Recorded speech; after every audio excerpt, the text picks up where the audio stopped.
चतुर्मास का समय चल रहा है।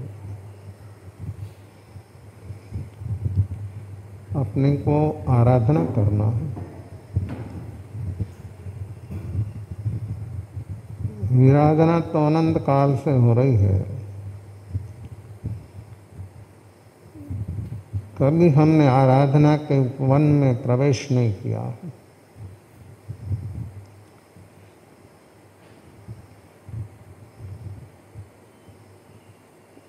व्यक्ति को सम्यक दर्शन की जो आराधना हो तो उसके पीछे सब कुछ आएगा।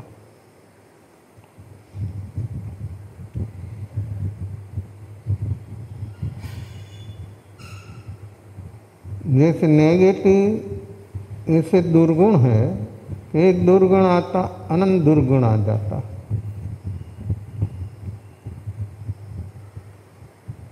बुद्धि के एक सद्गुण आते ही अनंत सद्गुण आता। अपने को वर्तमान में क्या काम करना है, वो दोनों चीज अपने सामने है। अपने भीतर सद्गुण भी है, दुर्गुण भी है। कोई व्यक्ति, कोई जीव ऐसा नहीं है कि जिसके भीतर सद्गुण न हो। जीवत्व वही सद्गुण है, जड़ में वो गुण नहीं है। मेन दो ही चीज है सर्वमंगल विश्व में, जीव और पुद्गल, चेतन और जड़। उसमें सारा नव तत्व समा जाता। आगमों में ऐसा शब्द प्रयोग किया है कि श्रावक श्राव्यता कैसा होता, नव तत्व का ज्ञाता। नव तत्व का तो कैसे ज्ञाता?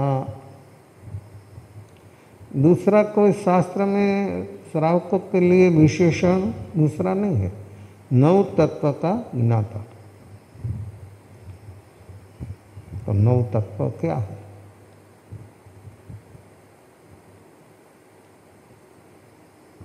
जीव और अजीव दोनों अपने पास है। अपने को विशेषता जीव की है कि अजीव की है?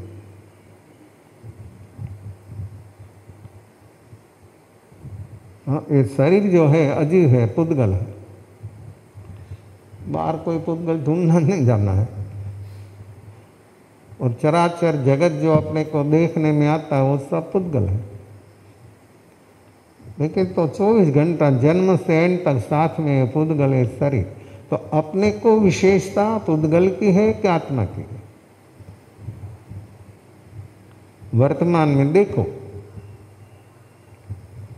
अपना मन में क्या है? शरीर मुख्य है कि आत्मा मुख्य है? दोनों साथ है। पुद्गल में भी गुण है, पुद्गल का गुण है। आत्मा जो है उसमें आत्मा का गुण है।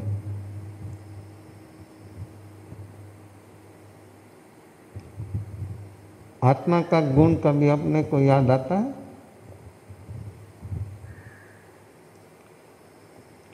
शरीर में कोई भी जगह पर कुछ भी का तकलीफ हो तो अपना मन वहाँ के वहीं रहता है, वहाँ से हटता नहीं।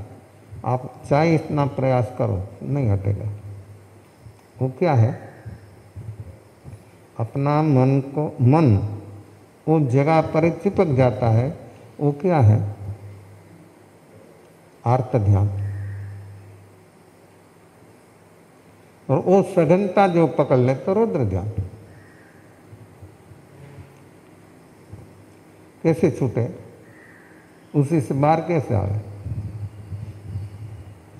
मन लग जाएगा। ध्यान में मन ऐसा नहीं लगेगा। ध्यान में मन भागेगा, भूत भाग का, नींद आने लग जाएगी। कमा व्यक्ति आंख खोल कर दूसरों को देखेगा, क्या काम किया है और क्या कर रहा है। बैठा है ध्यान में और दूसरों की खबर रखता है, कैसे ध्यान होगा? वो तो आर्त ध्यान है। आप मानते हैं धर्म ध्यान, धर्म ध्यान नहीं है। धर्म ध्यान तो शुरू तभी होता है जब व्यक्ति आर्तरौद्र ध्यान से जब ऊपर उठे तब होता है।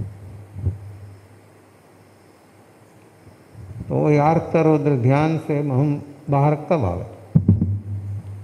कैसे अपना धर्म ध्यान में प्रवेश हो? करना है धर्म ध्यान। आप अनुष्ठान भी ले लेते हैं, सामायिक संवर, लेकिन अपना मन उसमें होता है? कितने क्षण रहता है? आप 1 घंटा बैठे, 2 घंटा बैठे, अपना मन उसमें कितने क्षण टिकता? हर व्यक्ति की अवस्था है। तो ऐसा क्यों चलता है? मन को वर्तमान में स्थिर करना पड़ता है।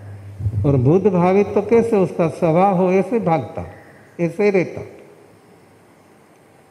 देखो विभाव की असर, विभाव का सातत्य व्यक्ति को कितना काम करता है। अनंत काल से हमको विभाव का, जड़ का सातत्य होने से अपना मन भूत भावी में रहता। उसका अभ्यास और अध्यास सघन, एकदम सघन हो गया। इसलिए वो सीखना नहीं होता। बच्चे से बूढ़े तक सभी व्यक्ति को ऐसी अवस्था चलती है। उसी से हमको बाल लाना, धर्म ध्यान करना है ना। तो धर्म ध्यान तो तभी होगा जब व्यक्ति आर्तरोधक ध्यान से बाहर आएगा तब। 6 कारणों से अर्थ ध्यान जीव को होता है। क्षेत्र कोई भी हो, समय कोई भी हो, कोई भी जीव हो, कोई भी गति जाति में हो, अनुकूलता प्रतिकूलता दोनों से एक तो होता है। अनुकूलता शरीर में हो, प्रतिकूलता हो, संयोग और वियोग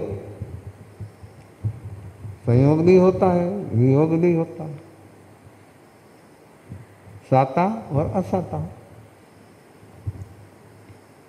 इन दोनों में अर्थ ध्यान है। ऐसा नहीं समझना कि अनुकूलता में अर्थ ध्यान नहीं है, साता में अर्थ ध्यान नहीं है। अर्थ ध्यान साता में क्यों होता है, किस लिए होता है? साता तो ज़्यादा समय रहता है, असाता तो कभी थोड़ा समय के लिए आता चला जाता। तो साता में भी अर्थ ध्यान, साता को रखना, तो अपना रखने से रहता है। तो साता का स्वीकार है, ऐसे सामने प्रतिपक्षी असाता स्वीकार है। जो साता का स्वीकार हो तो असाता का स्वीकार होता, साता का स्वीकार नहीं तो असाता का स्वीकार नहीं होता। कितना व्यक्ति में वर्तमान जागरण साक्षी भाव होना, जागरण साक्षी भाव जो होता है तो दोनों का स्वीकार होता है, साता है। लेकिन साता ज़्यादा फील नहीं होता, असाता फील होता।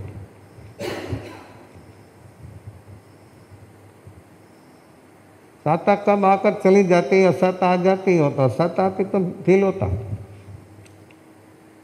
साता ज़्यादा समय रहता है तो भी अपने को महसूस नहीं होता।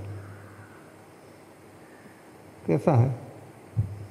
अपना मन की अवस्था कैसी कैसी चलती है, तो दोनों से हमको ऊपर उठना है।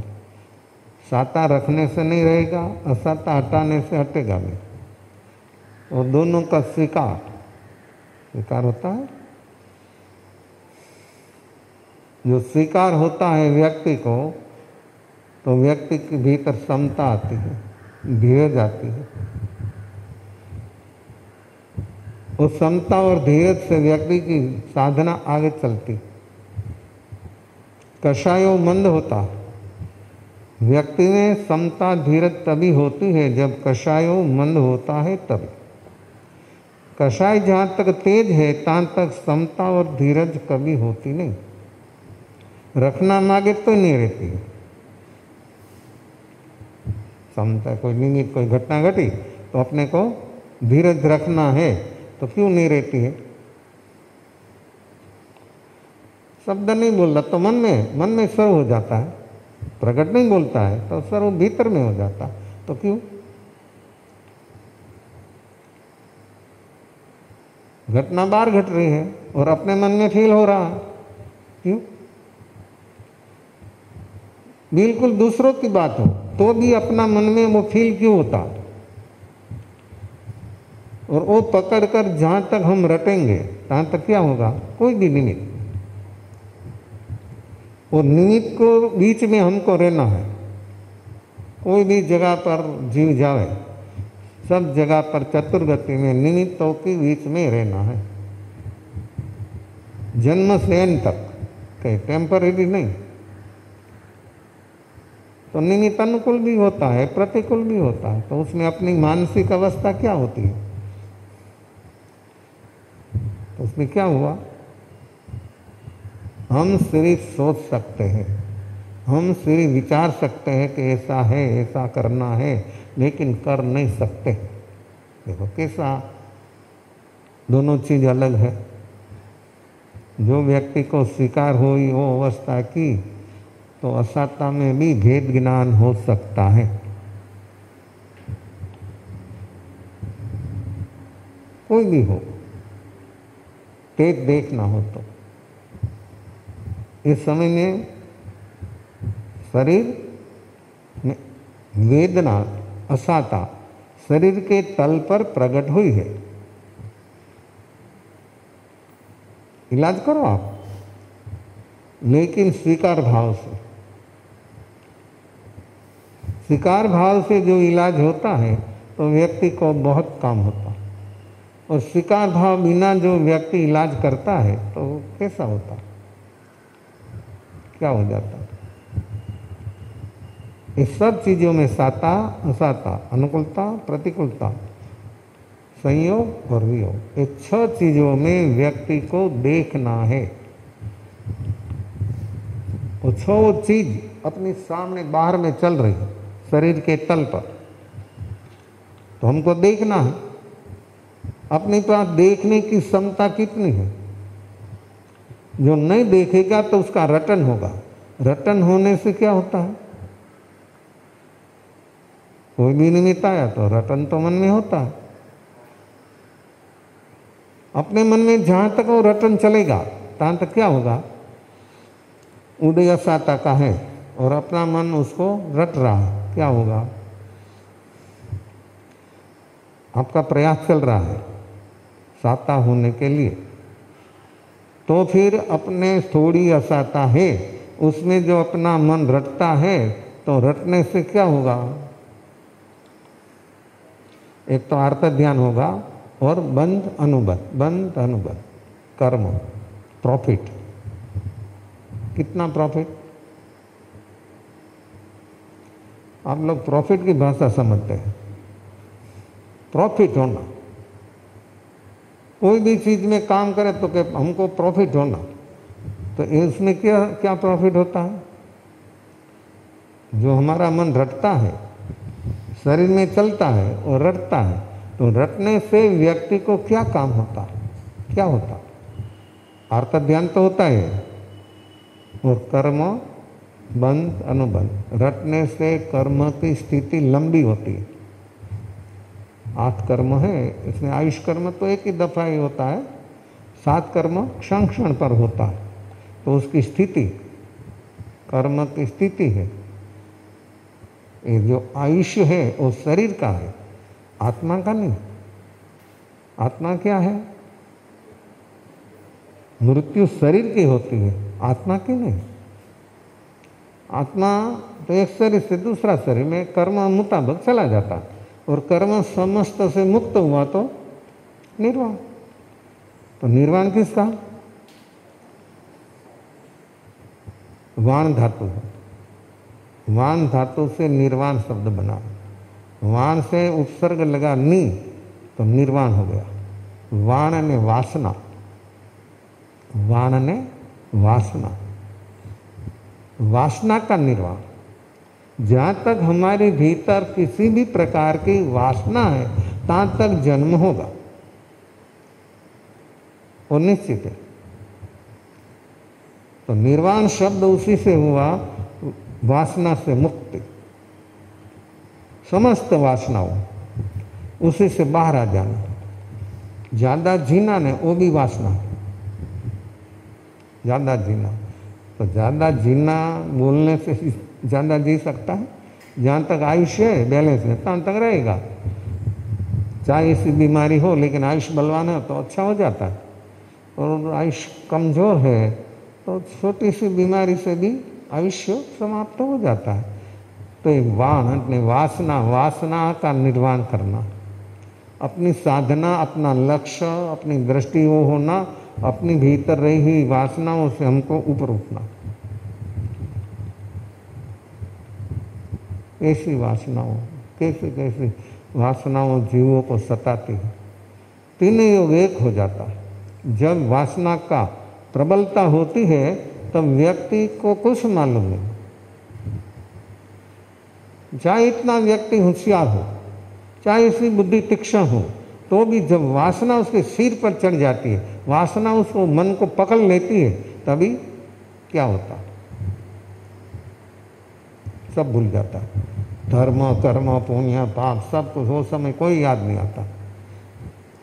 ऐसा क्यों होता है? तो उसकी ताकत कितनी,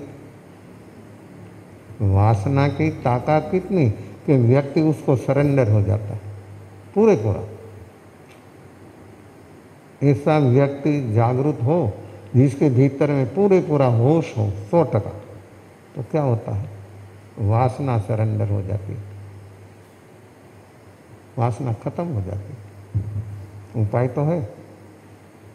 जैसे जैसे जो जो प्रकृतियां है अपने सामने, अपने भीतर, उसके सामने पॉजिटिव है, सब वो अपना है, आत्मा का। लेकिन वो चीज का अनुभव अपने को तभी होता है जब व्यक्ति के भीतर जागरण साक्षी भाव हो, तभी। जागरण साक्षी भाव के बिना हम बोलेंगे कि हमारे पास ये अनंत ज्ञान, अनंत दर्शन, अनंत सुख, अनंत शक्ति, अनंत क्षमा, ये सब कुछ है, समता, धीरज, हम बोलेंगे, लेकिन अनुभव में नहीं आएगा। अपने को तो अनुभव करना। जैसे शरीर के तल पर असत्ता अपने को अनुभव में आती है, ऐसे हमको अपना भीतर रहा हुआ सद्गुण अपने को अनुभव करना। अनुभव होता, फील होता, सत्ता असत्ता भी फील होती है, ऐसे वो चीज भी फील होती है। लेकिन व्यक्ति जब झकझोर हो, पूरा झकझोर हो, तभी वो काम होता। जहाँ तक व्यक्ति झकझोर नहीं है तहाँ तक वो काम नहीं होगा। मूर्छित अवस्था में तो वासना का काम ही हो मूर्छित बना देना, बिल्कुल मूर्छित, मूंड बन जाता। तो ये वासना से हमको ऊपर उठना है। तो ये सब जो चीज है वो चीजों से निर्वाण तक अपने को पहुंचना है, निर्वाण प्राप्त करना हो, वो व्यक्ति को, साधक को हर हालत में, हर संयोग में ये आत्म ध्यान से ऊपर उठना है। और आत्म ध्यान से जब ऊपर उठेगा तो व्यक्ति को मालूम होगा कि मेरे भीतर क्या बढ़ रहा। 24 कलाक अपने भीतर में बढ़ रहा, का कर्म, का अपना गुण।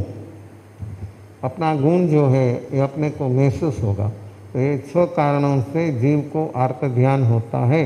वो आर्त ध्यान, रुद्र ध्यान जब चलेगा तहाँ तक ये संसार चलेगा। अपना संसार अपने से है, अपना जन्म मरण दूसरों से नहीं है।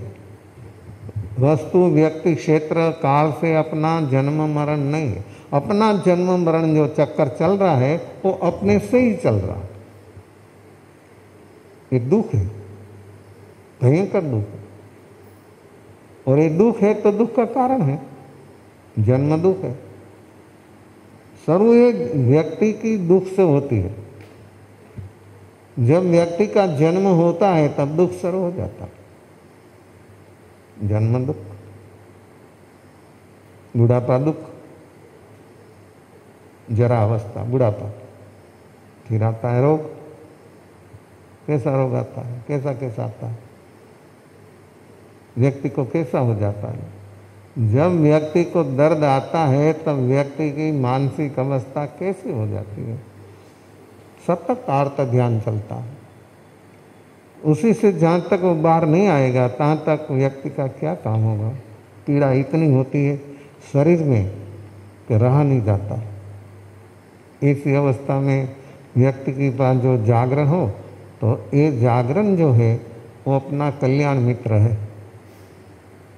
जागरण कल्याण मित्र, अपना कल्याण करेगा, अपना मंगल होगा, अपना श्रेय होगा। जागरण होगा तो, जागरण जो नहीं होगा तो व्यक्ति ऐसी अवस्था में कहाँ पहुँच जाएगा खुद को मालूम नहीं। तो इसी आर्तरुद्र ध्यान की अवस्था में से बाहर हमको आना है। और ये सतत चल रहा है 24 घंटा, उसकी कोई लिमिट नहीं है। रात हो कि दिन हो, व्यक्ति प्रवृत्ति में हो, निवृत्ति में, बच्चा हो कि बूढ़ा हो, वो सभी को चलता। तो जन्म ही दुख, फिर बुढ़ापा दुख, फिर रोग दुख, फिर आया मृत्यु, वो भी दुख। वो उसका कारण है अपने भीतर। जन्मं दुखम, जरा दुखम, रोगाणी, मरणाणी, अहो दुखो हो संसारो। समग्र संसार में सभी को, कोई भी हो, कोई भी हस्ती हो, कोई भी व्यक्ति हो, चाहे इतनी उसके पास पद प्रतिष्ठा मान सम्मान हो, उसके पास अरबों खरबों उसी से भी ज़्यादा संपत्ति हो, तो भी ये तीनों चीज सभी को घटती है। सभी को उसी से पास होना पड़ेगा। जन्म, बुढ़ापा, दर्द और मृत्यु, सभी को घटना घटेगी। कोई भी कंट्री में रहता हो, कोई भी गति जाति में हो, कोई नहीं बच सकता। हाँ, बच सकता है वो सिर्फ कर्म भूमि का मनुष्य, जिसके पास जागरण साक्षी भाव हो, वो व्यक्ति बच जाएगा। वो दुखों का कारणों से मुक्त हो जाएगा। ये जन्म जरा और मृत्यु ये दुख है, ये दुख का कारण अपने भीतर है, वो कारण अपने को मिटाना है। ये आर्त रौद्र ध्यान से वो कारण बनता है। 6 कारणों से आर्त रौद्र ध्यान होता है, उसी से अपना जन्म मरण की परंपरा बढ़ती। क्या करना अपने को? हर व्यक्ति स्वतंत्र है। घर में एक साथ फैमिली में 5, 7, 10 मेंबर रहता हो, लेकिन हर व्यक्ति स्वयं स्वतंत्र है। आर्तरौद्र ध्यान से व्यक्ति को बचना हो तो कैसे बचे? बचना है वो प्रयोग करना है, और दूसरा कोई नहीं बचाएगा, वो भी समझ ले। क्यों? ये शरीर में, ये शरीर में, ये शरीर मेरा। तो ये भाव कितना सघन है, और मैं चेतन विनायक स्वरूप अकर्षाय आत्मा हूँ, वो भाव अपना कितना दृढ़ है। शरीर में, शरीर मेरा, शरीर का सगा वो मेरा सगा, कितना फील्ड होता है, कहाँ तक पहुँच जाता है। तो मैं तो विनायक स्वरूप चेतन भगवान अकर्षाय आत्मा हूँ, ऐसा अपने को याद आता है, ऐसा सतत अपने मन में चलता है, तो आर्त ध्यान से बाहर आ जाएगा। जैसा वो रटन है, ऐसा ये रटन जो अपने भीतर रहेगा, मैं ये हूँ, मैं ये नहीं हूँ, एक माध्यम है, एक साधन है, उसी से ज़्यादा कुछ नहीं। साधन है, वो साधन से अपने को काम करना है अपना। तो हमारा काम नहीं करता है, हम शरीर को, जन्म मरण को बढ़ाने का काम करता है। ये साधन से जन्म मरण का जो कारण हो मिट सकता है, और एक कारण से, शरीर का माध्यम से जन्म मरण का कारण बढ़ भी सकता है। अपने को क्या करना है, क्या काम करना है? कितना जागरण होना, सतत हर हालत में, हर संयोग में अपने पास जागरण, जिसके पास जागरण होगा वो साधक है, वो बचेगा, सचमुच बच जाएगा। आप जा रहे हैं रास्ता पर, कोई मित्र के साथ बात करते करते एक बराबर देख कर चलता है, एक बातों में एक रूप है, गड्ढा आया, गिर गया, फ्रैक्चर हो गया, किसी से हुआ? किसी से हुआ? मित्र ने एक्सीडेंट करवाया तो किसने किया? रास्ता ने करवाया? हमने देख कर चलने का था, तो हमारी गलती कितनी है, तो हम दूसरे पर डाल देते हैं। ये रोड बनाने वाला कैसा है, पैसा खा जाता है, रोड अच्छा नहीं बनाता, कहाँ कहाँ तक पहुँच जाता, होता कुछ नहीं, सिर्फ सोचना होता। वो सोचने से आर्त ध्यान होता, आर्त ध्यान का गुणाकार होता। आप कर भी नहीं सकते, उसमें आप कुछ फेरफार नहीं कर सकते। हाँ, फेरफार हो सकते हैं अपने भीतर, जागरण हो तो। हम देख कर चलते हैं तो क्या होता है, जो कोई साधक स्वरूप लक्ष्य से देख कर चलता है, तो उसके पैर के नीचे कोई जीव आ गया त्रस्तावर, तो उसको देख कर चलना है, देख कर चल रहा है, तो उसके पैर के नीचे कोई जीव आएगा तो विराधना नहीं होगी। दूसरा व्यक्ति चल रहा है, देख कर चल रहा है, स्वरूप का लक्ष्य नहीं, और उसके नीचे जीव नहीं आया तो भी विराधना। क्या जीव, इसके पैर के नीचे कोई त्रस्थावर जीव नहीं आया तो भी वो विराधी, और जिसके पैर के नीचे कोई त्रस्थावर जीव आ गया तो भी आराधक। कैसे समझे आप? पैर के नीचे जीव नहीं आया तो भी विराधी, और जिसके नीचे पैर के नीचे पैर तो जीव आ गया तो भी आराधिक।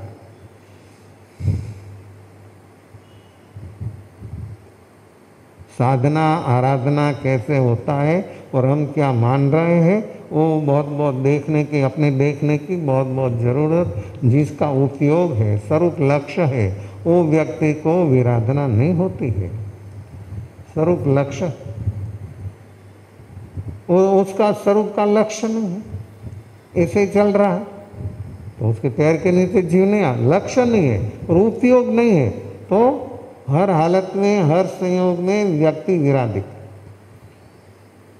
अब घर में हो के बाहर में हो के कोई भी जगह पर हो, अपना लक्ष्य हो, अपने भीतर उपयोग जगजोर हो, तो व्यक्ति घर में हो बाहर में हो साधक, साधना। और जो व्यक्ति को लक्ष्य नहीं है, उपयोग नहीं है, घर में हो चलता है, तो भी विराधिक। कोई जीव नहीं है लेकिन उपयोग नहीं है। विराधना किसकी होती है? भाव प्राण की। हम उपयोग के बिना चलेंगे तो हमारी विराधना होगी, हमारा भाव प्राण की, हमारा भाव प्राण की हिंसा होगी। और जहाँ भाव हिंसा होती है, द्रव्य हिंसा हो ही जाती। जहाँ भाव दया है वहाँ द्रव्य दया हो जाती है। करना नहीं होता, उसका इरादा नहीं है मारने का, उसका परितापना, किसी को उपजाना, कोई लक्ष्य नहीं है, कोई भाव नहीं है, कोई विचार नहीं है। और वो उपयोग के बिना जो चलता है, उसके भीतर में स्वरूप का लक्ष्य नहीं होने से पहला भाव प्राण की हिंसा, वो विराधना। अब बाहर से जीवों की दया पालते हैं, त्रस्थावर जीवों में अच्छा है, उसी से जीव को पुण्य होता। त्रस्थावर जीवों की दया से जीव को पुण्य होता और भाव प्राण की दया से जीव मुक्त होता, निर्वाण। भाव प्राण की दया से जीव को निर्वाण होता है। जिजीविषा, जीने की इच्छा, मृत्यु का भय हिंसा है। जीने की इच्छा, मृत्यु का भय, वो है हिंसा। कैसे? आपने हिंसा कुछ किया नहीं है, जीने की इच्छा है, मृत्यु का भय है, हिंसा किसकी? जीने की इच्छा, मृत्यु का भय, उसी से भाव प्राण की हिंसा होती है। जीने की इच्छा से कोई नहीं जी सकता है और मृत्यु से व्यक्ति भाग नहीं सकता है। कोई व्यक्ति मृत्यु से बच नहीं सकता, शरीर का मृत्यु से। भाव मृत्यु से जीव बच सकता है, भाव प्राण से जीव बच सकता है। ये काम हमने कभी नहीं किया है। जीने की इच्छा, मृत्यु का भय, जीव को भाव प्राण की हिंसा, वो जीव को कर्म ही कर्म चलता, भय संगना है। कैसे दूर हो? भय संगना। 7 प्रकार का भय है, 1-2 नहीं है। जहां तक व्यक्ति को ये सम्यक दर्शन बोधि नहीं होगा, तहां तक ये भय से मुक्त नहीं होगा। पहला ही भय मृत्यु का, सबसे बड़ा, सब जीवों को, देवों को भी नहीं समझना कि देवों को भय नहीं, देवों को भी मृत्यु का भय है। चतुर्गति में रहा कोई भी जीव शरीरधारी हो, सभी को मृत्यु का भय है। जिसको बोधि प्राप्त है, सम्यक दर्शन, वो व्यक्ति भय से मुक्त हो जाता। आजीविका भय, आलोक भय, परलोक भय, अपयश भय, अपकीर्ति भय। भय कैसा भय? ऐसा होगा तो ऐसा होगा, ऐसा होगा। लेकिन अपने भीतर में ये भय संगना है, ये जहाँ तक रहेगी तहाँ तक हम दुखी ही दुखी रहेंगे। कैसे कैसी अवस्थाओं में जीव जीते हैं। तो ये 6 कारणों से जीव को आर्त ध्यान होता है। वो आर्त ध्यान से हमको बचना है। ये चतुर्मास का समय चल रहा है, उसमें अपने को आराधना करना है, विराधना से बचना है। तो विराधना अपनी सतत चल रही है। आराधना तो जब जागरण साक्षी भाव होगा तभी आराधना शुरू होगी। उससे बिना तो 24 घंटा व्यक्ति के भीतर में विराधना ही विराधना चलती है। अपने को आराधना करना है, अपनी आराधना करना है, अपने को अपना अनुभव करना है। तो ये जीव और अजीव 2 तत्व है। जीव तत्व सारा विश्व में है और अजीव तत्व भी सारा विश्व में है। 14 लोक क्षेत्र में एक पॉइंट ऐसा नहीं है कि जहाँ पर जीव और अजीव न हो। आप लोग जो बैठे हैं वहाँ पर जीव है, जिसको सूक्ष्म निगोद बोलते हैं। अपनी दृष्टि से देखने में उसका शरीर भी देखने में नहीं आता। इतना सूक्ष्म शरीर है निगोद का, जीवों का। अपना कान और नाक का छिद्र है, उसमें भी सूक्ष्म निगोद का जीवो है। एक नौक रसोई की इतनी जगह खाली नहीं है सारा विश्व में, 14 लोक क्षेत्र में, जीवों के बिना। तो जीव जहाँ पर है वहाँ पर शरीर है, तो जीव और अजीव दोनों साथ में है। जीव होता है तो शरीर होता है, शरीर होता है तो शरीर अजीव है, जड़ है, पुद्गल है। तो इस समग्र विश्व, समग्र लोक, 14 लोक क्षेत्र जीव और अजीव से खचाखच भरा है। हमारी आत्मा भी इस सूक्ष्म निगोद से प्रयाण कर यहाँ तक पहुँच गई। हर व्यक्ति का मूल स्थान सूक्ष्म निगोद है, और वो सूक्ष्म निगोद का जीवो अपना एक श्वासोश्वास में 70.5 भव होता है। कितनी झड़प से जन्मता है, मरता है, कैसा है, और कहाँ तक वो रहता है? अनंत का। वो जीवो वो गति में कहाँ तक रहता है? अनंत का। उसी से बाहर आए हम। एक दफा सूक्ष्म निगोद से जीव जो बाहर आ गया तो दूसरी दफा वहां नहीं जाता। बादर निगोद में जाता है, सूक्ष्म में नहीं। कितना भाग्य, कितना सद्भाग्य, कितना पुण्य अपना कि यहाँ तक पहुँच गए हम। संगनी पचंद्री कर्मभूमि का मनुष्य, उसमें सामर्थ्य है, उसको अधिकार है मुक्त होने का, दूसरा जीवों को नहीं। अपने कितना प्रमाण पत्र मिल गया कि तुम कौन हो, तुम्हारी शक्ति क्या है, तुम्हारा सामर्थ्य क्या है, तुम कहाँ तक पहुँच सकते हो। लेकिन हम वो कोई सोचते नहीं, और हमारा रूटीन के अनुसार जो हमारा रूटीन चलता है जीवन जीने का, उससे से हम बाहर नहीं आते। तो जीव और अजीव ये 2 तत्व है, और सारा लोक में भरा है। तो जीव की ओर अपना क्या भाव है और आत्मा की ओर अपना भाव क्या चलता है, वो हमको वर्तमान में देखने का है। ये जीव सूक्ष्म निगोद का जीव उसी से बाहर कब आता है? एक जीव का जब निर्वाण होता है, मुक्ति, तभी एक जीव बाहर आता है। वहाँ क्यों है बाहर आने की? वो जन्म मरण का दुख भोगते भोगते अज्ञानता से भी पुण्य तो होता है वो जीवों को। वो जीव बाहर आता है, पुण्य से बाहर आता है। लेकिन नियम ये है, एक जीव का निर्वाण होता है तब एक जीव सूक्ष्म निगोद से बाहर आता है। तो निर्वाण होते होते वो ज्ञानियों ने कितना उपकार किया, ऐसा उपकार जो कोई नहीं कर सकता। अपना सगा संबंधी, स्वजन, परिजन, सूक्ष्म निगोद से बाहर आने का उसको अवसर मिला, बाहर आया। फिर कैसे यात्रा चलती है? सूक्ष्म निगोद से व्यक्ति की यात्रा कैसे आगे चलती है? पुण्य से। पुण्य होता है।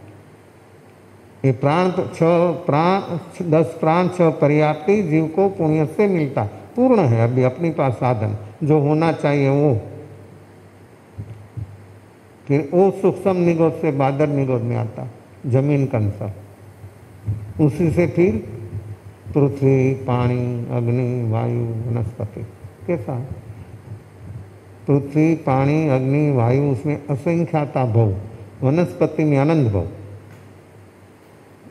वनस्पति में जीव गया तो अनंत भव, और एक झाड़ है, वो झाड़ में संख्याता, असंख्याता और अनंत जीव होता है। एक झाड़ में एक पौधा, उसमें अनंत जीव, संख्याता होता है, असंख्याता होता है, अनंत भी होता है। जो बीज है उसमें फल होता तो बीज होता है, वो संख्याता है। अनंत उसका जो फूल होता है उसमें अनंत होता है, और उसका जो थड़ है, उसकी जो शाखा है, उसमें असंख्याता होता है। तो संख्याता, असंख्याता और अनंत जीवों एक पौधे में होता है। जब जब वो पत्ता एकदम जब बाहर आता है ना, तब लाल कलर होता है। अंकुर जब बाहर आता है तो लाल होता है। थोड़ा समय में रंग कलर बदल जाता है, लाल से अलग हो जाता है, फिर आगे चला फिर हरा हो जाता है, जैसे जैसे कलर बदलता है ऐसे ऐसे जीव कम होता है। जब लाल होता है तहाँ तक उसमें अनंत जीव है, अनंत, उसकी कोई गिनती नहीं। तो वो जीव वहाँ से निकलकर फिर एकंद्री से निकलकर आया बेरेंद्री में, शरीर और मुंह दो, उसमें कितना भाव? असंख्या था। और बेरेंद्री जीव कितना क्वालिटी का है? बेरेंद्री जीव एक नहीं है, अनेक है। तो सभी में एक एक में उत्पन्न हुआ। ये अनंत काल कैसे प्रसार हो गया? अनंत काल चक्र अनंत 24 बीत गई तो भी हमारा काम अभी तक क्यों नहीं हुआ? एक काम करना है, अपने बाहर निकलना है। तो बेरेंद्री, कितना जीव बेरेंद्री है? जितना जमीन पर जीवो है उसी से ज्यादा जीवो समुद्र में है, बेरेंद्री जीवो। फिर तेरेंद्री, शरीर, मुंह और नाक, 3 इंद्री। वो कितना जीवो? असंख्य था, एक एक में उत्पन्न हुआ। इस समय कहाँ कैसे अनंत समय प्रसार अपना हो गया, तो उसी से निकलकर चौरन में शरीर, मुंह, नाक और आंख, 4 इंद्री मिली। वो कितना जीवो? चौरंद्री जीवों की क्वालिटी कितनी? असंख्या। 1, 2, 5, 25, 50, 100, 1000, लाख, करोड़ नहीं, ऐसा जीवो है। सभी में उत्पन्न हो चुका हमारी आत्मा। तो सब संस्कार सूक्ष्म निगोद से लेकर अभी तक जो हम आए वो सब गति जाति का सब संस्कार अपने भीतर भरा है। चौरंद्री से आया पचंद्री, शरीर, मुंह, नाक, आंख, कान, ये पचंद्री। लेकिन असंग नहीं, मन नहीं। संयोग से उत्पन्न होता है वो संग नहीं होता। संयोग वगैरह उत्पन्न होता है सब जीव असंग नहीं। एकंद्री, बेरेंद्री, तेरेंद्री, चौरंद्री, पचंद्री, असंगनी, पचंद्री, वो सब जीवों संयोग के बिना उत्पन्न होता है, वो असंग। संयोग से होता है वो है संगनी, पचंद्री, मन, बुद्धि। अपने के पास है, कितना सुंदर है अपना मन और बुद्धि, कितना सुंदर है, जो देवों को नहीं है। अपने पास जो मन है और बुद्धि है ऐसा देवों को भी नहीं है। ऐसा अपने को मिला है साधन, तो साधन से हम क्या करेंगे? साधन है, क्या काम करेंगे? क्या होगा? संगनी, पचंद्री, उसमें भी तिर्यंच, नारक, देव और मनुष्य। देव 4 प्रकार, धनपति, व्यंतर, ज्योतिषी, वैमानी। नारक 7 नरक, 7 में अलग अलग। और एक एक में कितना नारकी है? एक एक नरक में असंख्याता, असंख्याता नारकी एक एक नरक में। ऐसे 7 नरक। जैसे जैसे नीचे जाता है ऐसे दुख ज्यादा ज्यादा, आयुष लंबा लंबा। 7वें नरक का 33 सागरोपम का आयु। अब दुख कैसा? और 7वें नरक में सम्यक दर्शन नहीं होता। जीव जो नारकी को भी सम्यक दर्शन होता, लेकिन 7वें नरक का नारकी को नहीं होता। कैसी कैसी गति है, कैसी कैसी जाति है, कैसी कैसी अवस्था है। तो 7 नरक में एक एक नरक में असंख्याता नारकी। देवलोक, देव 4, एक एक देवलोक में असंख्याता देव। भवनपति, व्यंतर, ज्योतिषी और वैमानिक, ये सब एक एक असंख्याता देव। फिर तिर्यंच 5, जलचर, थलचर, उर्पर, भुजपर, खेचर 5, संगनी कितना? असंख्याता। संगनी, तिर्यंच 5, जलचर, थलचर, उर्पर, भुजपर, खेचर, ये 5 संगनी, तिर्यंच, असंख्याता। क्या करता है? मन है, बुद्धि है, क्या होता है? देव को भी मन बुद्धि है, नारकी को भी मन बुद्धि है, क्या करता है? फिर आया मनुष्य, मनुष्य 4, जुगलिया मनुष्य, अंतर्दीप का मनुष्य, समूर्ति मनुष्य और एक कर्म भूमि का मनुष्य। हम जो है वो कर्म भूमि का मनुष्य, वो 3 मनुष्य से कुछ नहीं होता है। जुगलिया मनुष्य पहला, दूसरा, तीसरा 3 आराम है। जुगलिया मनुष्य कल्पवृक्ष से सुख मिलता है। जो आपकी इच्छा हुई वस्तु आ जाए। इच्छा और वस्तु को कोई व्यवधान नहीं है। आपके मन में इच्छा हुई वस्तु आ जाए, ये चाहिए आ जाए। कोई भी ये लोग की मुक्ति नहीं, वो थोड़ा समझना। मुक्ति कल्पवृक्ष से नहीं मिलती है, मुक्ति मिलती है साधना से। साधना के बिना वो काम कभी होता नहीं। तो कल्पवृक्ष से जो सुख मिलता है, कल जुगलिया मनुष्य पहला, दूसरा, तीसरा 3 आरा में वो मनुष्य है। वो मनुष्य किसी को मिलता नहीं जीवन में। जोड़ा जन्म होता है, एक दूसरों का विरह नहीं होता। एक को चीक, एक को जम्बाई, चला। और देव मृत्यु देवलोक में जाता है मृत्यु होकर।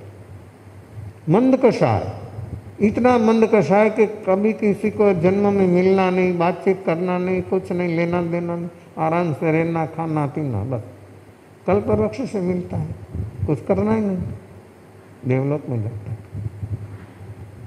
फिर अंतर्दीप का मनुष्य, नीचे पानी समुद्र, ऊपर ये डाढ़ा, उसमें बड़े बड़े नगर है और वहाँ मनुष्य है, वो कुछ नहीं कर सकता। फिर समूर्ति मनुष्य, मनुष्य के 9 द्वार से जो चीज बाहर आती है, उसमें जो 48 मिनट के बाद जो उत्पन्न होता है जीव, वो मनुष्य, समूर्ति मनुष्य। उसको मन नहीं होता, असंग नहीं, असंग नहीं है वो, सत्संग नहीं है। जुगलिया अंतर्दीप वो संग नहीं है, मन वाला बुद्धि, तो भी कुछ नहीं होता। वहाँ तीर्थंकर का योग कभी होता ही नहीं, धर्म कभी होता ही नहीं। तो फिर समूर्ति मनुष्य आया। तो समूर्ति में क्या, मनुष्य के 9 द्वार से जो गंदगी, जो मलमूत्र बाहर आता है, उसमें बाहर आने के बाद 48 मिनट में उत्पन्न होता है समूर्ति मनुष्य। मन नहीं है उसकी। शरीर कितना, अंगुल का संख्या तमाम हुआ। हमारी आंख से वो देखने में नहीं, माइक्रोस्कोप से भी आपको देखने में नहीं आएगा। ऐसा है समूर्ति मनुष्य। आयुष कितना, ज्यादा से ज्यादा 2 घड़ी 48 मिनट,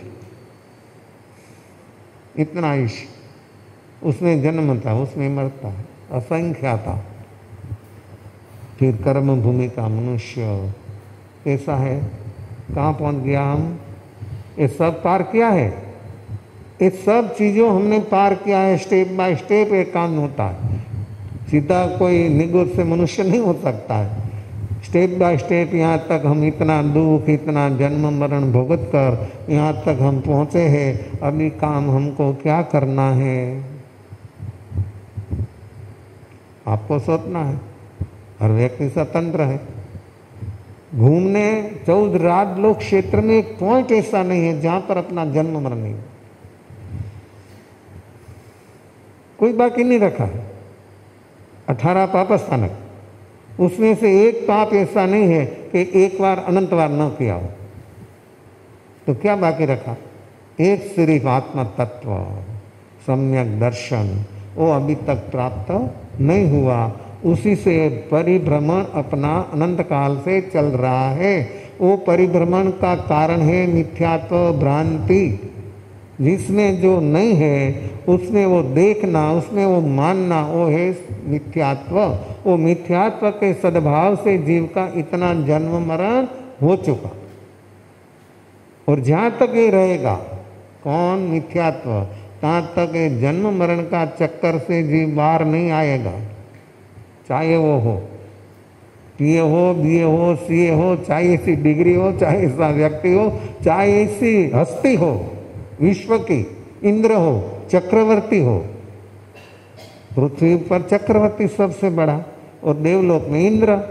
तो वो व्यक्ति को भी वो चीज है, वो बाहर नहीं निकल सकता है। सम्यक दर्शन प्राप्त नहीं होता है तहाँ तक बाहर की शक्तियों से, पद प्रतिष्ठा से वो व्यक्ति बाहर नहीं आ सकता है। और सबसे बड़ी प्रतिष्ठा ज्ञानी के ज्ञान में आ जाता है। सम्यक दर्शन ही आत्मा। कोई भी जगह पर हो, कोई भी गति जाति में हो, नरक में हो, देव में हो, तिर्यंच में हो, मनुष्य में हो, सम्यक दर्शनी आत्मा ज्ञानी की दृष्टि में आ जाता, उसको पकड़ लेता। कहाँ भागता है, क्या कर रहा है, तो ये तेरा काम है, ये तेरा स्वभाव है, पकड़ लेता है। तो सम्यक दर्शन कितना विशिष्ट है, वो काम करना है, उसी से आराधना साधना होती है। वो सम्यक दर्शन बिना अपने को पुण्य होता है। पुण्य का भी प्रकार है, बहुत बहुत 9 प्रकार से पुण्य जीव बांधता है और 42 प्रकार से जीव भुगतता है। तो 9 प्रकार, अन्न पुण्य, पान पुण्य, लयन पुण्य, शयन पुण्य, वत पुण्य, मन पुण्य, वचन पुण्य, काय पुण्य, नमस्कार पुण्य। 4 चीज करने से पुण्य होता है, 5 चीज देने से पुण्य होता है।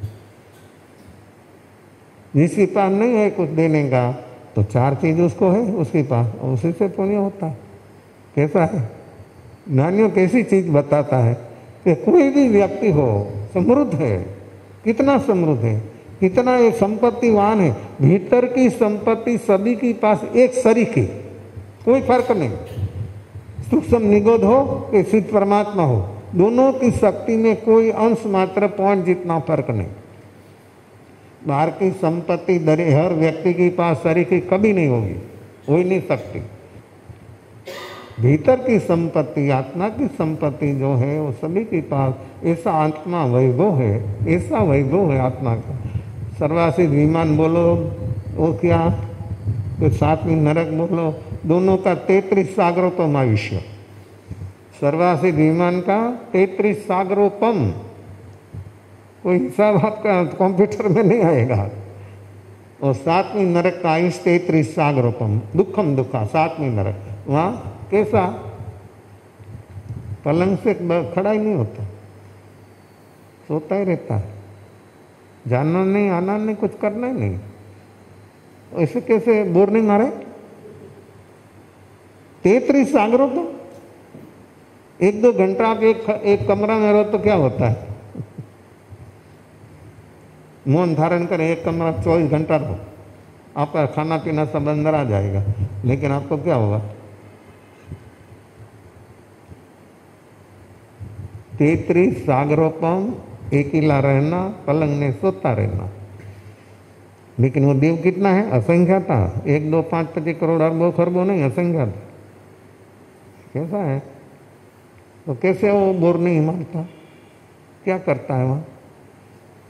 वैभव तो इतना है कि आप अपना हिसाब के बाहर है तो भी भुगतना का भाव नहीं होता। कैसे? सहायक समति, एकांत, सहायक समति, अवधिज्ञान, कितना पावरफुल अवधिज्ञान। कोई भी संशय हुआ तो यहाँ से सीधा प्रश्न किसको करता है? तीर्थंकर को, और तीर्थंकर सीधा डायरेक्ट जवाब देता है। वो चिंतन मनन में 33 सागरोपम पूरा हो जाता है। बोर कैसे मारे? अज्ञानी को बोर मारता है, ज्ञानी को कैसे बोर मारता है? 33 सागरोपम इसी चिंतन मनन में पूरा हो जाता है। मालूम नहीं होता है, जब व्यक्ति की अनुकूलता सभी प्रकार की होती है तो कितना समय कैसे पसार हो जाता है मालूम नहीं होता। वो प्रतिकूलता आती है तो व्यक्ति को ऐसा लगता है घड़ी बंद हो गई। कोई आप बीमार है, आपका स्वजन परिजन, उसके पास आप बैठे हैं हॉस्पिटल में और डॉक्टर ने बोल दिया कि 24 घंटा बराबर ध्यान रखना, तो आपको ऐसा लगता है कि घड़ी बंद हो गई। देखो, समय तो समय का ही काम करता है, लेकिन आपका मन में कैसा होता है? वारंवार घड़ी देखते हैं। कोई मित्र है बचपन का और अमेरिका कोई विदेश है और आया 5-25 साल पर आपके घर पर आया, शाम के समय खाना खाया और बातें करने बैठे, सुबह हो जाती तो मालूम नहीं होता। आप बोलते कि सुबह हो गई, कैसे हो गई सुबह? देखो अनुकूलता कैसा। तो आपको ऐसी अनुकूलता, आपकी मन इच्छित अनुकूलता आने पर भी आपको समय मालूम नहीं रहता है, तो वहाँ 33 सागरोपम और अवधि ज्ञान और साई संकेत आत्मा बोर मारे कैसे है? कोई भी प्रश्न हो सीधा डायरेक्ट परमात्मा को पूछता हो, सीधा डायरेक्ट जवाब आता है परमात्मा की ओर से। कैसा है? ऐसा चिंतन मनन में 33 सागरोपम आयुष्य पूरा हो जाता है। वहां से आकर मनुष्य कर्म भूमि का मनुष्य और कैसे शाही परिवार में जन्म लेता है। सभी प्रकार की रिद्धि सिद्धि समृद्धि हो ऐसे घर पर वो जन्म लेता है। वो एक सामान्य निमित्त मिलते जाग जाता है और सर्वत्याग के मार्ग पर, संयम के मार्ग पर चल पड़ता है। एक सामान्य निमित्त। कैसा? शालिभद्र को क्या निमित्त मिला? आप लोग सभी को मालूम है उसकी रिद्धि सिद्धि समृद्धि। राजगृह नगर में उनका जैसा कोई समृद्ध नहीं था। और रोज गौभद्र से देवलोक में गया था मुनि जीवन पूर्ण होने बाद, तो अभी थोड़ा लगाव रह गया। देखो लगा कैसा होता है। बेटा को नन्नानु पेटी भेजता था रोज।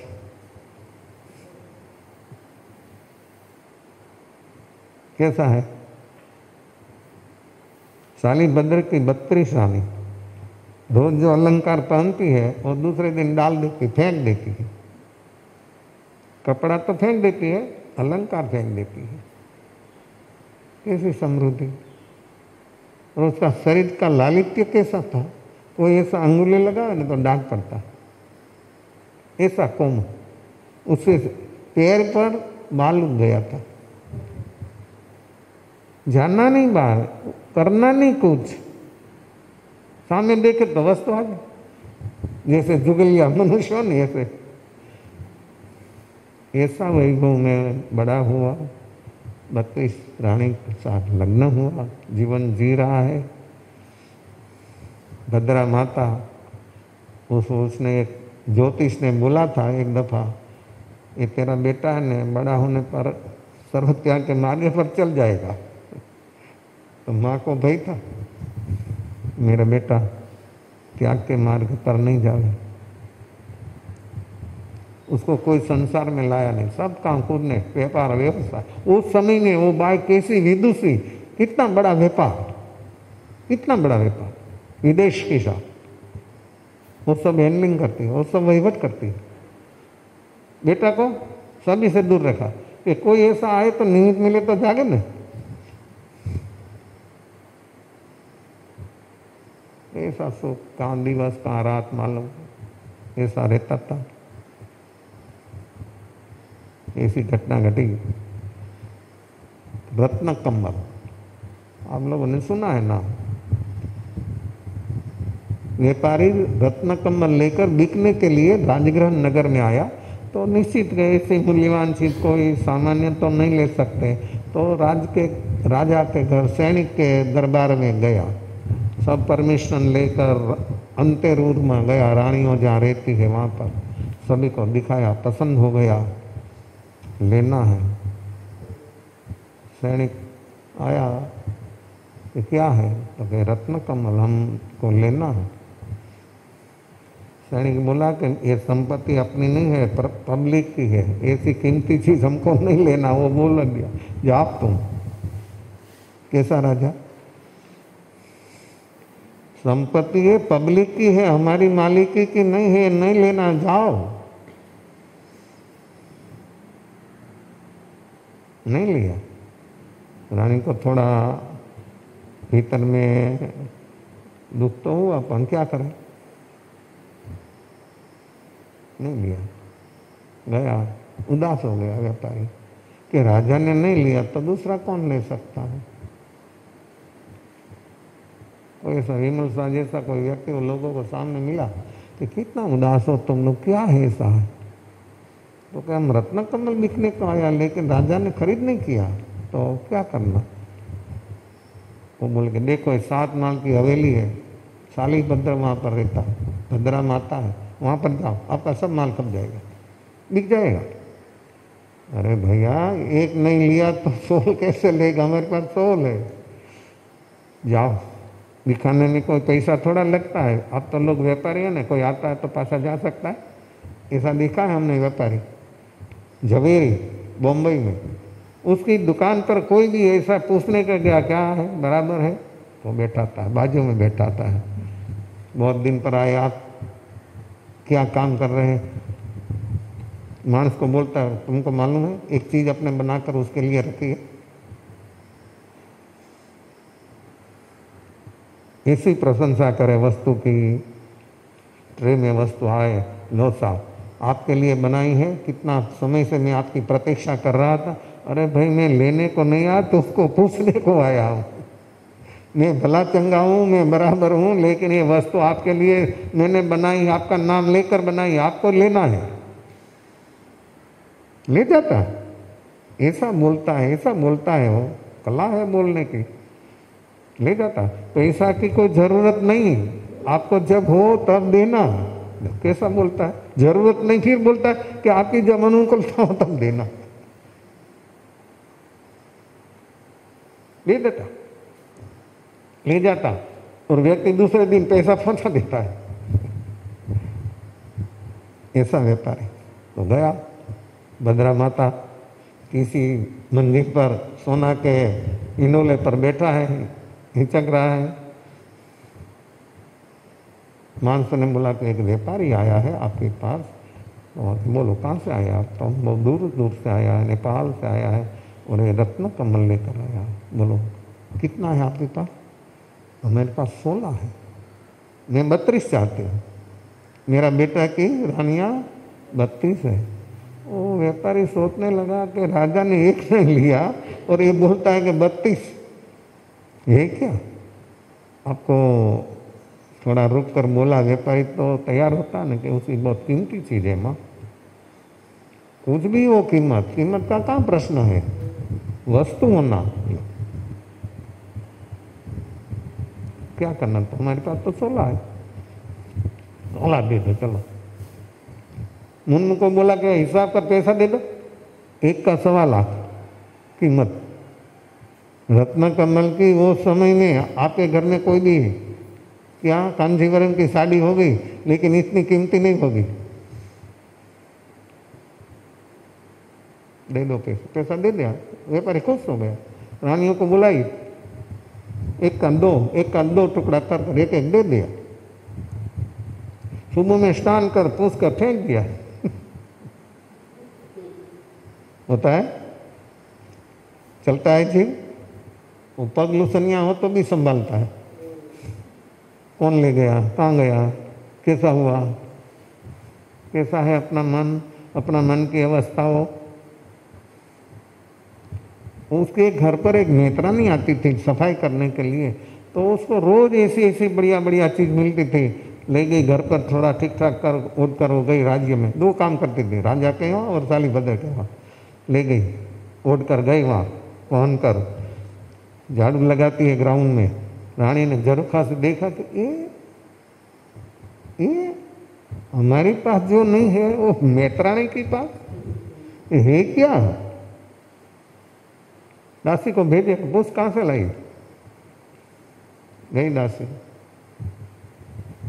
पूछा कि तुमने ओढ़ा है वो कहाँ से लाए? वो तो साली भद्र के घर से, हमको ऐसी ऐसी बहुत बड़ी चीज़ों कीमती मिली, देखे दागिना, अलंकार, ये कपड़ा, ये सब वहाँ से मिलता हमको। साली भद्र, हाँ अपना एक गांव के बड़ा श्रीमंत सेठ है, राजनगर का सेठ है। बोला है सैनिक को, रानियों ने, कि देखो उसके पास है रत्न कमल, हमको नहीं। तो ये सैनिक का साली भद्र के घर से वो रोज ऐसे बोलता मिलता है तो है क्या। तो आप कोई भी जगह आप जाओ उसके घर पर और लाकर हमको दो। कैसा है, कैसा है। सैनिक ने आदमी को भेजा, माता भद्रा को बोला कि महाराजा सैनिक आ रहा है, तो वो भाग्य आ जाओ, सत्कार है, सम्मान है। मानस गया, बोला कि आपके लिए वो इंतजार है, आप पधारें। यहाँ कोई तैयारी करने की तो जरूर नहीं है। मार्बल लगाया ना, वो मार्बल 7 भूमि की हवेली, उसमें अलग अलग नीचे डायमंड लगाया था। पत्थर, आज भी पत्थर है, डायमंड भी पत्थर। डायमंड क्या है? आप गला में पहरो, हाथ में पहरो, सिर पर लगाओ मुगट, लेकिन है क्या? है क्या? पत्थर। इतना मूल्य देते हैं आप। इतना मूल्य। आत्मा का मूल्य कितना? डायमंड का एक एक डायमंड ऐसा ऐसा करोड़ों रुपया में, एक एक डायमंड करोड़ों रुपया कीमत। आत्मा, आत्मा की क्या कीमत समझते हैं आप? जो आपको डायमंड की कीमत समझ में आएगी तो आत्मा की कीमत अवमूल्य हो जाएगा निश्चित।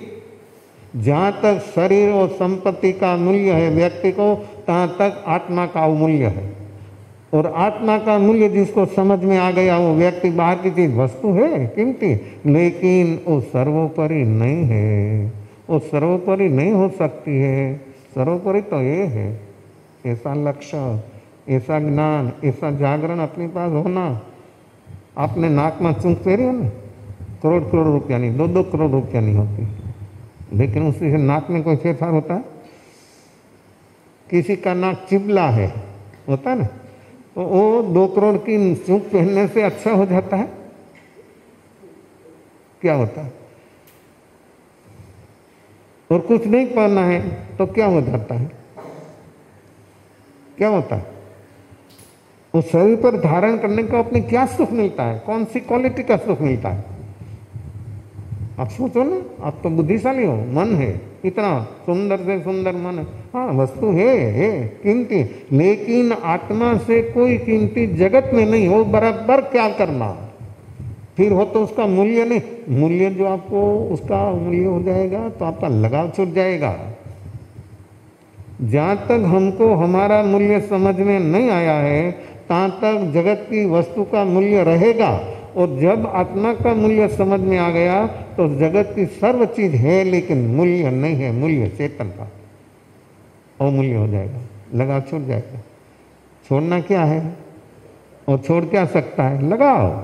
वस्तु तो व्यक्ति को जो मिला है इधर रह जाती है, हर व्यक्ति को मालूम है, आप लोगों को नहीं मालूम है। आपके पास जो है वो सब यहाँ रह जाएगा न, व्यक्ति तो एकला चल बसता है। शरीर भी जो गति में जीव को मिलता है शरीर भी वहाँ रह जाता है, तो फिर दूसरा क्या साथ में चलता है भाई? तो फिर ममत्व क्यों? तो शरीर का भी लगाओ, सर्वोपरि लगाओ शरीर का। दूसरा नंबर संपत्ति और तीसरा नंबर संतति। शरीर, संपत्ति और संतति, ये लगाव अपना ध्यान लगाओ। अब जी रहे हैं आप, लगाव छोड़ दो तो मृत्यु का भाई मुक्ति सुनाई देता है, समझ में आता है। लगाव जो छूट गया तो मृत्यु के भय से मुक्त हो जाएगा, शरीर रहेगा, तब साधन बनता है मुक्ति का। इस शरीर का लगाव जब अपना छूटता है तब ये साधन होता है मुक्ति का, और जहाँ तक लगाव नहीं छूटता है तहाँ तक ये शरीर साधन है संसार वृद्धि का। आपको क्या करना, आप समझना। और व्यक्ति को समझ में जो आ गई बात और निश्चित हो गया कि ऐसी चीज है और है ऐसा है, उसमें कोई फर्क नहीं। आप कोई भी जगत में जाओ, कोई भी दुनिया में जाओ, देव का शरीर भी देवलोक में रह जाता, नरक का नरक में रह जाता है। चक्रवर्ती सम्राट हो, 6 खंड का सम्राट, कैसा वैभव, 14 रत्न, अच्छा रानी, उसकी स्त्री रत्न, उसका 1000 देव सेवा करते हैं। त्रिरत्न का सेवा देवो 1000। ऐसा भूपति बाहन आयुष पूरा होने पर चल बसता है, साथ में तो क्या चलता है। तो फिर लगाओ क्यों, तो छोड़ना है तो लगाओ। झोपड़ा में रहता हो कि महल में रहता हो, पैलेस में रहता हो, छोड़ना क्या है, लगाओ। झोपड़ा वाला को भी लगाओ, फुटपाथ पर बैठा है, वो जगह पर दूसरों को नहीं बैठना देता है, मेरी जगह ये लगाओ। तो अपने को छोड़ना है, लगाओ, जो लगा छुटेगा तो काम होगा। सैनिक आया, समय हो रहा है, और क्या मैं ये उदाहरण यहाँ स्टॉप कर दो कि पूरा कर दो। आया सैनिक, माता भद्रा ने बोला हमारे घर आप पधारे। 3री मंजिल पर सोना का सिंहासन था, उसके पर उसको सैनिक को आरूढ़ किया। मैं आपका बेटा को देखने को आया हूँ।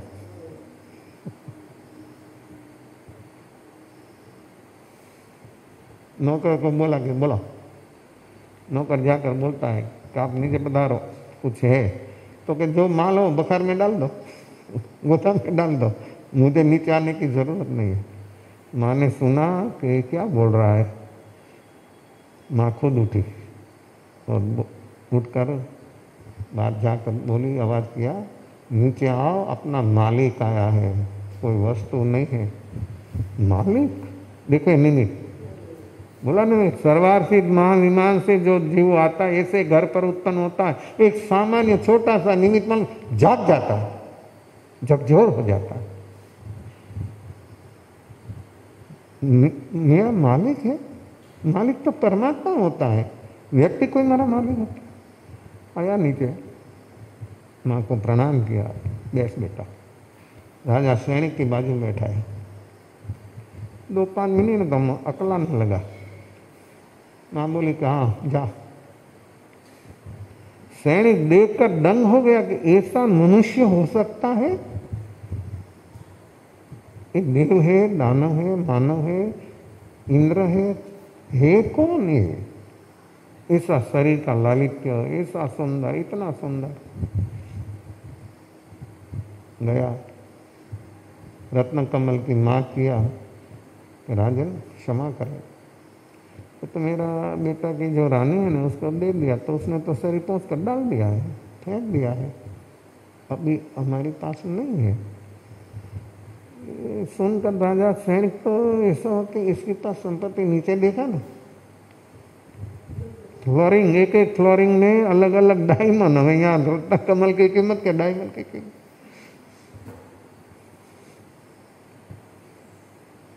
उसकी एक अंगूठी सरक गई रहे सैनिक की अंगुली से। माता भद्रा बोला कि आपकी अंगूठी सरक गई। यहाँ तो देखने में आते नहीं, हाँ सब डायमंड डायमंड है। हुक्म किया मानस को, ला अंगूठिया लाओ। एक थाल भर का अंगूठिया लो राजा। मीला जी कैसा वैभव होता है और कैसा उदार होता है और कैसा उसके जीवन में उदारता, कैसी उदारता। राजा है तो भी मानव है ना। लेकिन देखो सैनिक को ईर्षा नहीं हुई कि मेरी पास जो नहीं है उसके पास है तो मैं उसका सब कुछ ले लूँ कायदा से, ऐसा भाव नहीं हुआ। मेरी पब्लिक, मेरी रैयत ऐसा सुखी है तो धन्य है, ऐसा भाव हुआ। आज तो कोई व्यक्ति को ईर्ष्या से किसी के घर पर डाका डाल देता है, दरड़ा लगा देता है, कैसा कैसा कर देता है, कैसे कैसे परेशान करता है। तो इतनी संपत्ति का कोई हिसाब नहीं। लेकिन सैनिक को लेने का भाव, सैनिक का राजमहल में नीचे डायमंड नहीं लगाया था। सालीभद्र की 7 महल की हवेली, अलग अलग डायमंड। रात को दीवार नहीं करना, डायमंड का प्रकाश। सैनिक तो गया फिर। सालीभद्र निश्चित किया ये नहीं चाहिए, ये नहीं चाहिए। भगवान मार्ग की शरणों में जाना हुआ भाव कभी? भगवान की शरणों में जाना है, ऐसा भाव आपको कभी होता है?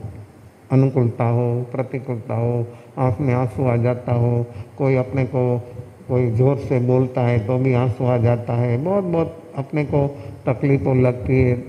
अनुकूलता के प्रतिकूलता में कभी अपने को ऐसा हुआ कि परमात्मा की शरणों में जाना है?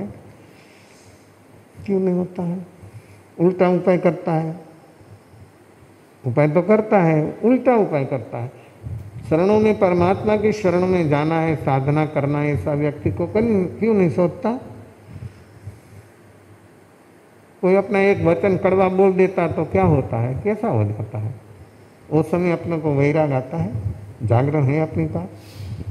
जागरण तो फट भेद ज्ञान बराबर है, वो उसकी अवस्था है बस। कोई उसके पर रोष नहीं, तोष नहीं, आर्त रौद्र ध्यान नहीं, उसकी अवस्था है अलग, हमारी अवस्था है अलग। आपके भीतर में जागरण साक्षी भाव हो तो कोई भी चीज बाहर की दुनिया की आई आपको कोई हिला नहीं सकता। ऐसी अवस्था है, ऐसी समृद्धि है हमारी पास। वो देखने का अवसर मिला है, लेकिन हम कहाँ देखते हैं? बाहर के जगत में ऐसा हुआ है, पर क्या देखना है? बहुत देखा, बहुत अनुभव किया, बहुत बहुत सब कुछ कर लिया है, लेकिन अभी तक जीव को कोई जीव ऐसा दिखाओ कि अभी मुझे कुछ नहीं करना, सिर्फ आत्म तत्व की आराधना करना, एक जीव दिखाओ। क्यों नहीं होता है? प्रसंग तो बहुत बहुत आता है, निमित्त तो ऐसा ऐसा आता है, हिल जाता है, सुसाइड करने का भाव कर देता है, लेकिन आराधना करने का भाव क्यों नहीं होता है? अब ये प्रतिकूलता में नहीं सह सकता तो मर जाना, और मर जाने से वहां शुरू हो जाता। ये नहीं समझना कि हाँ मेरा प्रश्न सॉल्व हो गया। सॉल्व तो तभी होता है जब सम्यक दर्शन प्राप्त होता है, सब प्रश्न सॉल्व, आपको कोई तकलीफ नहीं। साली भद्र ने नीति किया, रोज एक रानी का त्याग करना। उसकी बहन साली भद्र की बहन सुभद्रा राजगृह नगर में धन्ना जी के घर पर है, वो भी इतना समृद्ध है, 8 रानी है, स्नान करा रही है। सुभद्रा ने सुना कि मेरा एकलौता भाई भगवान महावीर की शरणों में जा रहा है, तो उसके आंख में आंसू आ गया। वो खड़ी है, धन्ना जी की पीठ पर गरम एक बूंद पड़ा, देखा तो क्या रो रही है, क्या तकलीफ है? एक घर में आपको क्या तकलीफ है? तकलीफ तो कुछ नहीं है बाहर की, लेकिन मेरा भाई भगवान महावीर की शरणों में जा रहा है, इसलिए मुझे थोड़ा दुख होता है। तो उसमें क्या हो तो अच्छा है ना, भगवान की शरणों में जो जीव जा रहा है तो अच्छे से अच्छा काम है, उसमें है क्या, बहुत बढ़िया काम। तो कि बोलना आसान है, करना कठिन है। सुभद्रा एक शब्द ऐसा बोली, धन्ना जी खड़ा हो गया। ये शुद्ध कैसा वैराग आता, कैसा वैराग? त्याग वैराग न चित्त मां थाय न तेने ज्ञान अटके, त्याग वैराग मां तो भूले निज भान, खुद का भान भूल गया है। वैराग्य और ज्ञान जहाँ तक जीव में नहीं होता है, तहाँ तक आत्म तत्व पहचानना, आत्म तत्व का अनुभव होना कभी संभवित नहीं। खड़ा हो गए, ये तुम्हारा सब, मैं जा रहा हूँ।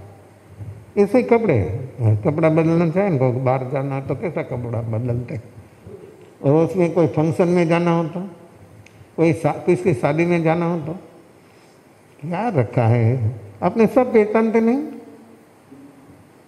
अपने सब पहचानते तो फिर क्यों फेर बदली करना? घर में कैसे कपड़े पहनते हैं? हमारा तो एक ही चलता है, रूम में हो तो, यहाँ हो तो, बाहर जाना हो तो हमारे तो एक ही कपड़ा चलता है,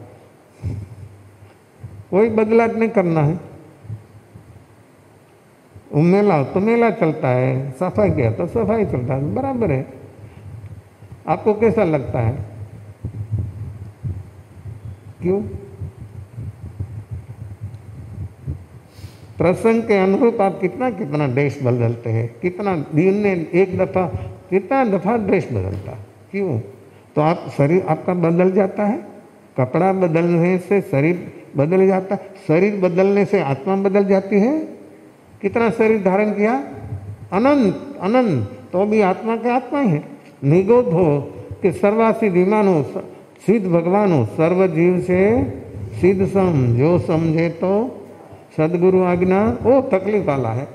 सदगुरु आज्ञा जिन दशा निमित्त, निमित्त का सदगुरु की आज्ञा का पालन करना वो अपने सबसे कठिन लगता है, बाकी सब सुलभ है। सम्यक दर्शन सुलभ है, लेकिन सदगुरु की आज्ञा पालन करना बहुत कठिन लगता। और सदगुरु की आज्ञा के बिना सम्यक दर्शन होना 3 काल में संभवित नहीं है। निश्चित आप चाहे इतना प्रयास करो, आपकी ताकत हो इतना प्रयास कर दो, लेकिन सदगुरु की आज्ञा का पालन नहीं, जहाँ तक साधक नहीं करेगा तहाँ तक सम्यक दर्शन होना संभवित नहीं है। आ गया धन्ना जी, आवाज क्या, नीचे आओ, भगवान महावीर पधार गए। चल अभी 32 दिन का कोई वायदा थोड़ा होता है, जब आयुष कब पूरा हो जाता है, चल अभी।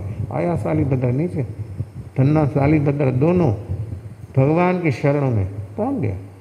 भगवान को बोला, बनते हमारा स्वीकार करें, हम आपका शिष्य होना मांगते हैं।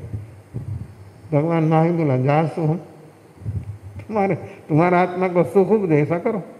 कैसा है शब्द प्रयोग कैसा होता है ज्ञानी का, जा सो। आपकी आपकी सुविधा है, आपकी अनुकूलता, ऐसा करो आप। भगवान ने करे नहीं बंदे का पाप, दोनों मुनि बन गया। साधना एक ही तरह की साधना। समय अपना पूरा हो रहा है, यहाँ मैं स्टॉप करता हूँ, अवसर पर मैं पूरा करूँगा।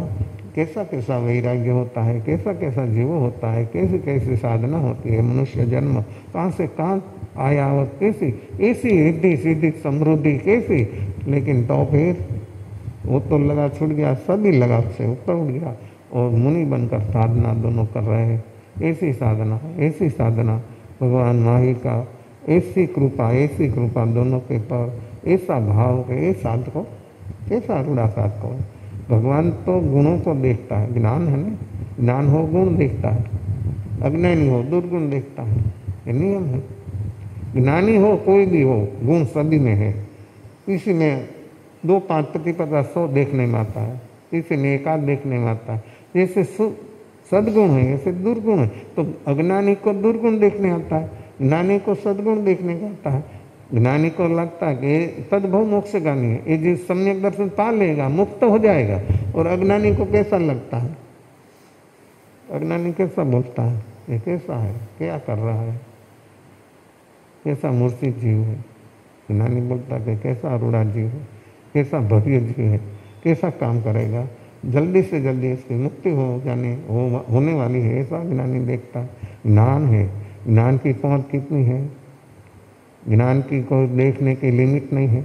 ज्ञान अनंत है, तो अनंत ज्ञान से एक क्षण में 3 काल 3 लोक हस्ता मतलब को देखने ऐसी शक्ति सामर्थ्य, और कोई व्यवधान नहीं है ज्ञान में, कोई रुकावट नहीं है। दीवाल आगे तो हम नहीं देख सकते हैं, ज्ञान को कोई तकलीफ नहीं, आर पार। आत्मज्ञान जब होता है तब कोई व्यवधान नहीं, और सिर्फ आँख से देखता नहीं, सर्व अंग से देखने में आता। हमको कान से सुनाई देता, वो सर्व अंग से सुनता, हमको आँख से देखने में तो सर्व अंग से देखता। कैसी अवस्था हो जाती है, आत्मा कैसा हो, कैसी शक्ति है, कैसा सामर्थ्य, वो काम करने के लिए जन्म मिला है, तो हम क्या काम कर रहे हैं।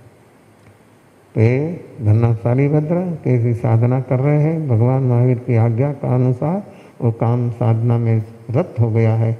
इसे अपना सभी का मंगल, सभी का कल्याण, सभी का परम श्रेय विशेष भाव के अवसर पर। नमो वृंदावन नमो वृंदावन नमो वृंदावन नमो विजयानंद नमो वृंदावन सौवंदन भाव स्वभाव बड़ासनो मंगलानंद सवे मंगलम प्रियंदामंगलं धामंगलं सौमंगलं गणंदो धूमंगलं जदारि लुगदमा साहुल गुदमांगली गणंदो धून गुदमा शरण यामी अहो परम कृपादेव आपना निभा परम सुख परम शांति परम समाधि परमानंद परम ज्ञान परम दर्शन परम जाय चंद्रवाणी माते हरिघंता शरणं मरयामि सिद्धा शरणं मरयामि साहु शरणं भजामि गौरीवनन्दं दमन शरणं भजामि चार मंगलिंगारुत्तम जार संगरजय बहुसागरमान हृदय सकल कर्मणोऽनियन्तो मोक्षधना सकलगणन्द भावदयी जीवनवेदा संसारमायि शरणाजार शरणं कौर जय नरनार्यादक्षय अविकलबलो मूर्त्यमृतवसे लब्धिकणा भंडार श्री गुरु गौतम स्वामी ने समय सदा। बोलिए भगवान महावीर स्वामी की चतुर्विद सदगुरु